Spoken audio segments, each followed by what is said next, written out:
Hi, I'm Tim. Welcome to Watchbox, and thanks for logging on. If you love this watch, email me, tmosso@thewatchbox.com. It's in the description below. Your purchase and pricing email question line for buying this or any watch you see here on our channel, our social media, or our website. Reach out to me directly, tmosso@thewatchbox.com. Today, we're discussing a special series that is exclusive to Grand Seiko boutiques. This is the Grand Seiko Spring Drive GMT SBGE251 44mm in red gold and stainless steel. It is a surprisingly compact 12.5mm thick by 50.3mm lug-to-lug, and if you include the solid end links, 52.6mm across the wrist with a 21mm spacing between the lugs. Throw it on the wrist, and it is broad and flat with a wonderful arc to its case, a little bit of camber, almost like a tonneau, so it wraps around your wrist. It's big, no doubt. I wouldn't wear it on a wrist smaller than 14.5 centimeters circumference, but it's going to look good on those borderline wrists like mine because of the way it curves at the end of the case and the bracelet. It is low enough to fit underneath most sleeves, though, because the overhang of the bezel, maybe the tightest of cuffs, wouldn't clear. But then again, you shouldn't be wearing your shirts that tight in the first place. Let's take a look at the hardware. Bracelet, 3-link polished intermediates. You could see the flanks are polished, and there's a little bit of a rolled transitional bevel on the flank, which I like. The removable links are fixed by screws. There is a half link on each side for precise sizing, and then 4 divots drilled in the clasp, and you can re-anchor them using a strap tool. So you have 2 different ways to adjust this clasp. Single full deployment, trigger released, so you must release both triggers, pressing them to open it up, so it's a secure system with a red gold medallion inlaid rolling to the case. This is the famed Zalitz machine tin plate polishing that Grand Seiko calls Zaratsu. It is optically smooth, mirror-like. It's what the Swiss would call black polish.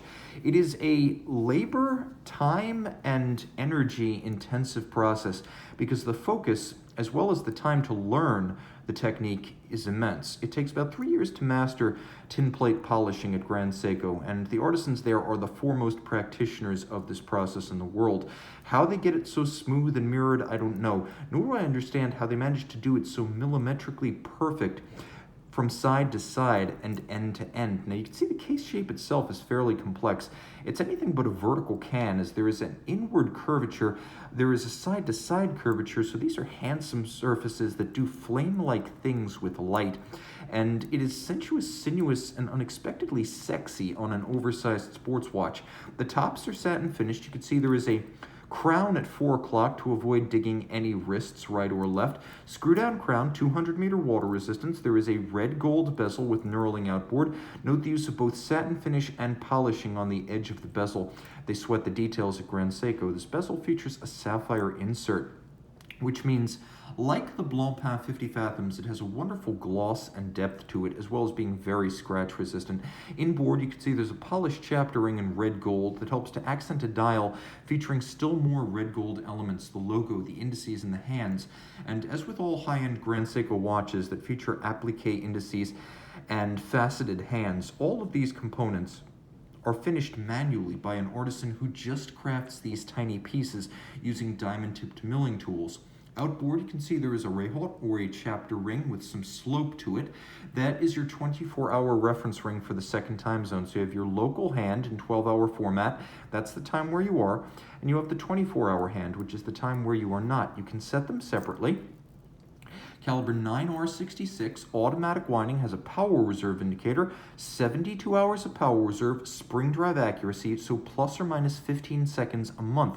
Remember, a Swiss mechanical chronometer is accurate to -4 plus 6 seconds per 24 hours.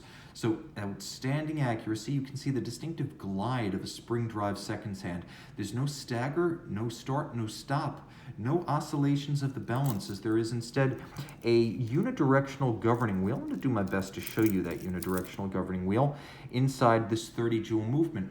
The spring creates all the motion. Spring drive, no batteries, no capacitors, and no stepper motors. So the entire drive of the watch is purely mechanical. The governing wheel creates an induced electrical current that wakes up a quartz oscillator, and then a back EMF or electromagnetic force regulates the speed of that wheel so that the spring can unwind more quickly if necessary or more slowly if necessary.